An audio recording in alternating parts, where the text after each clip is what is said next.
Ya, halo, selamat siang pemirsa. Saya Pram Senjaya kembali hadir untuk memperbarui informasi Anda dalam Ayu Siang hari ini. Dan selain 3 informasi tadi, pemirsa, kami juga punya informasi menarik lainnya. Dan informasi pertama akan disampaikan oleh rekan saya, Lovi Anadian. Halo, apa kabar Lovi? Ada informasi apa saja di hari ini? Baik, terima kasih Pram dan juga pemirsa, selamat berakhir pekan. Nah, nanti kita juga akan pantau bagaimana antusias warga ini menikmati akhir pekan dengan protokol kesehatan. Salah satunya di Bandung, Jawa Barat. Dan pemirsa, inilah Ayu Siang selengkapnya.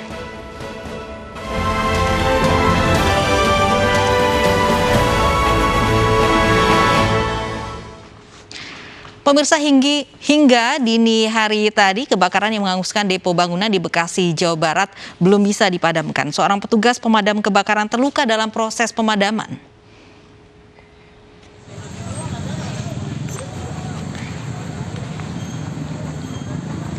Api masih berkobar di gedung depo bangunan di Jalan Insinyur Haji Juanda, Bekasi. Upaya pemadaman api belum berhasil hingga dini hari tadi. Selain berusaha memadamkan api, petugas berjibaku untuk melokalisir api agar tidak menyebar ke bangunan lain di sekitarnya. Belasan unit pemadam kebakaran diterjunkan untuk mengatasi kebakaran.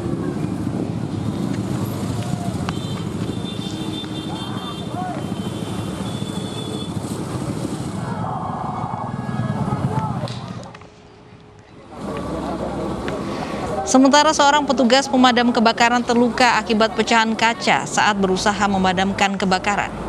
Petugas yang terluka langsung dievakuasi untuk mendapatkan pertolongan medis.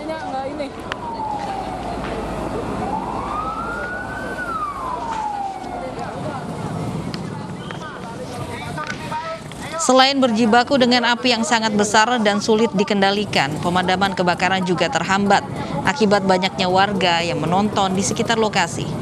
Demi menjaga keamanan dan kelancaran proses pemadaman, petugas membubarkan warga dengan pengeras suara. Langkah ini juga diambil untuk mengantisipasi terjadinya kerumunan.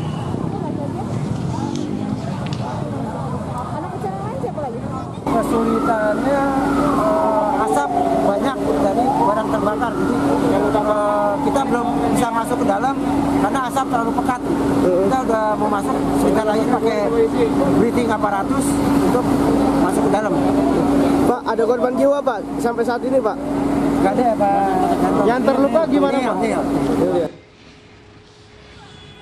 Sebelumnya Sabtu malam, pusat perbelanjaan barang bangunan di Jalan Insinyur Haji Juanda, Kota Bekasi terbakar. Api mulai membesar disertai beberapa kali terdengar ledakan dari lantai 2 gedung.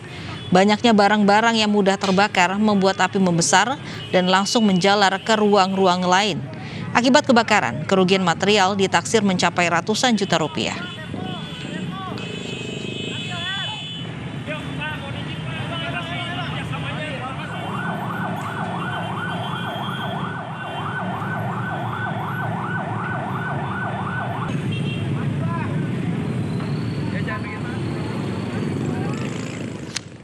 Dan pemirsa, kita akan update bagaimana kondisi terkini pasca kebakaran menghanguskan depo bangunan di Bekasi, Jawa Barat. Sudah ada rekan Armalina di sana. Armalina, apakah polisi sudah melakukan olah TKP? Ya, Lovi dan juga pemirsa, hingga siang ini memang kami belum melihat ada pihak dari kepolisian yang melakukan olah TKP di depo bangunan. Namun sejak pagi tadi hingga siang ini proses penjagaan ini cukup ketat dari pihak depo bangunan. Bahkan tadi dari pihak depo bangunan juga sudah mulai datang untuk melihat bagaimana kondisi pasca kebakaran yang terjadi pada tadi malam.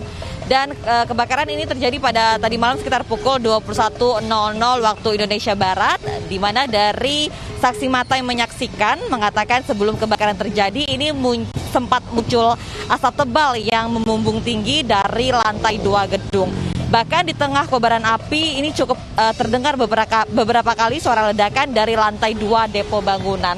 Dan tadi malam ini juga ada sekitar 14 mobil pemadam kebakaran yang berupaya untuk memadamkan kobaran api yang cukup besar karena memang banyak bahan-bahan yang mudah terbakar seperti cat, kayu dan juga bahan bangunan lainnya, sehingga ini sulit api untuk dipadamkan. Meskipun api sudah mulai meredam begitu pada tadi malam sekitar pukul 11 malam, namun proses pendinginan dari pemadam kebakaran ini masih terus berlangsung hingga tadi pagi.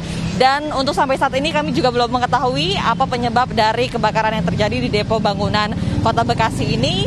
Namun tidak ada korban jiwa karena memang saat kejadian kebakaran tadi malam ini toko dalam keadaan tutup dan juga tidak ada karyawan. Namun kerugian ini dilansir hingga ratusan juta rupiah. Lofi. Baik, terima kasih Armalina melaporkan langsung dari Bekasi, Jawa Barat. Pemirsa, 2 rumah yang meledak akibat bom ikan di Pasuruan, Jawa Timur masih jadi tontonan warga. Polisi masih menyelidiki pemilik bom ikan dari salah satu rumah yang meledak.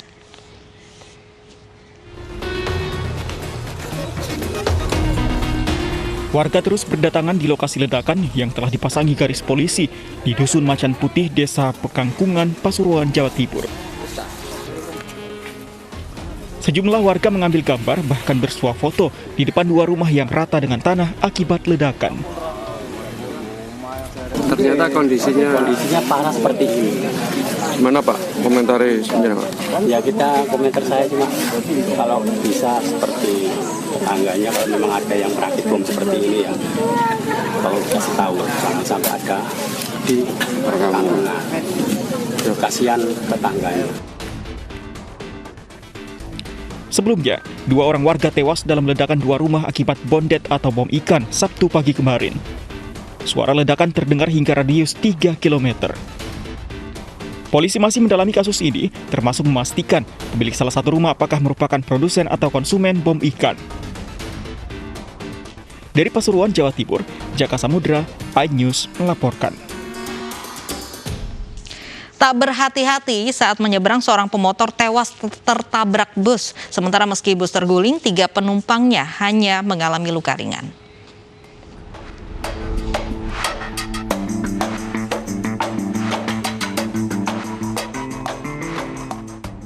Dalam rekaman CCTV, kecelakaan antara bus antar kota antar provinsi dan dengan motor terjadi di jalur Pantura, Desa Bulu, Kecamatan Bancar, Tuban, Jawa Timur. Motor tiba-tiba menyeberang, namun saat bersamaan dari arah berlawanan bus tujuan Surabaya melaju. Meski berusaha mengerem, tabrakan tak terhindarkan hingga bus terguling dan menabrak warung. Sementara motor dan pengendaranya terpental belasan meter.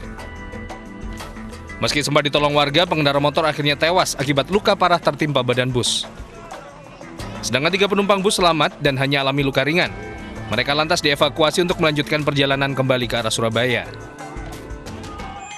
Tidak bisa menghindari penyeberang Pak Zubair ini, karena Pak Zubair ini dengan tiba-tiba menyeberang tanpa mengamati arus lalu lintas. Bis ini mencoba untuk menghindari supaya tidak menabrak Pak Zubair, kemudian bis ini membanting ke kiri, kemudian jatuh, terguling, menimpa warung. Akibat kecelakaan, jalur Surabaya-Semarang sempat macet total sekitar 1 jam lebih, karena badan bus yang terguling menutupi setengah badan jalan. Dari Tuban, Jawa Timur, Pipit Wibawanto, iNews melaporkan. Polisi kesulitan mengungkap kasus kematian 3 orang yang ditemukan tewas tertimbun pakaian. Keluarga korban menolak otopsi sehingga menyulitkan penyelidikan.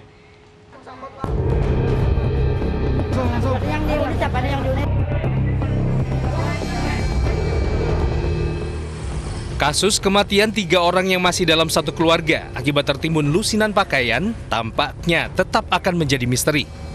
Hal ini disebabkan keluarga korban menolak jenazah diotopsi dan memilih langsung memakamkan ketiganya. Akibatnya, polisi kesulitan menyelidiki kasus ini. Terlebih dari pemeriksaan awal tidak ditemukan adanya tanda kekerasan pada jenazah korban. Tidak ada tanda-tanda kekerasan ataupun tanda dari benda tumpul ataupun benda tajam. Kalau untuk otopsi, mungkin otopsi yang kita tidak lakukan karena dari pihak keluarga tidak berkenan untuk dilakukan otopsi. Sebelumnya, 3 orang yang masih satu keluarga ditemukan tewas tertimbun ratusan lusin pakaian di gudang tempat mereka bekerja. Ketiganya adalah pasangan suami istri serta anak bungsu mereka yang masih berusia 6 tahun. Dugaan sementara ketiganya meninggal dunia sejak 2 hari sebelum ditemukan warga. Dari Banjarmasin, Kalimantan Selatan, Denny M. Yunus, iNews melaporkan. Bermodalkan foto-foto mukena dari internet, seorang wanita diduga menipu ratusan warga di Sumatera Barat dengan modus investasi mukena. Total kerugian para korban diduga mencapai miliaran rupiah.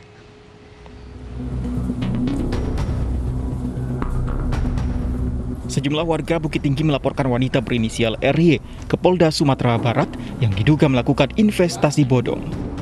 Pelaku diduga mengumpulkan uang dari ratusan korban untuk investasi pembuatan mukena dan selendang khas Minang dengan iming-iming keuntungan 40%. Dalam aksinya, pelaku mengunduh foto-foto mukena dan selendang khas Minang dari hasil pencarian di internet. Kepada para korban, pelaku mengakui foto-foto itu adalah buatannya yang sedang diproduksi untuk dikirim ke Malaysia dan sejumlah pasar konveksi di tanah air. Di awal bergabung, korban mendapat keuntungan, namun sejak awal 2021, keuntungan tidak didapatkan dengan alasan pandemi COVID-19.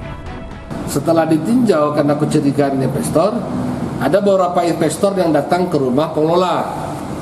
Setelah dilihat ternyata di rumah pengelola itu tidak ada satupun kegiatan untuk pembuatan mukena. Kerugian yang dialami korban beragam, mulai dari 2 juta hingga lebih dari 600 juta rupiah, dengan total kerugian lebih dari 13 miliar rupiah dari ratusan orang korban. Dari Bukit Tinggi, Sumatera Barat, Wahyu Sikumbang, iNews melaporkan. Bergaya sebagai orang kaya, seorang pemuda asal Garut memperdaya setidaknya 10 wanita mapan berstatus janda. Dengan bermodalkan mobil sewaan, pelaku memperdaya korbannya hingga bersedia menyerahkan uang puluhan juta rupiah. Dengan menggunakan 5 nama samaran, Yandi menipu 10 wanita. Berdasarkan laporan para korbannya, pria asal Garut, Jawa Barat ini ditangkap petugas unit ekonomi Satreskrim Polrestabes Semarang. Yandi mendekati para korbannya dengan menggunakan aplikasi Kencan. Selain menggunakan nama samaran, Yandi juga mengaku karyawan perusahaan ternama. Dengan bermodal mobil sewaan, pria 28 tahun ini berhasil memperdaya 10 janda muda dan mapan dengan janji dinikahi, hingga para korban rela memberi uang 10 hingga 80 juta untuk modal usaha.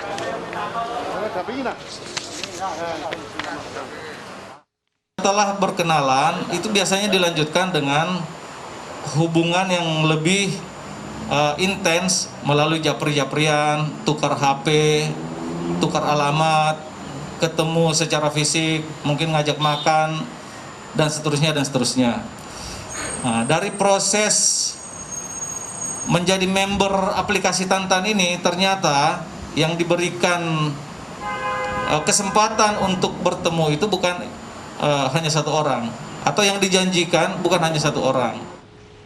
Sejumlah kafe dan tempat makan nekat buka melebihi jam operasional di tengah PPKM level 3 di ibu kota. Informasinya akan disampaikan oleh rekan saya Pram Senjaya.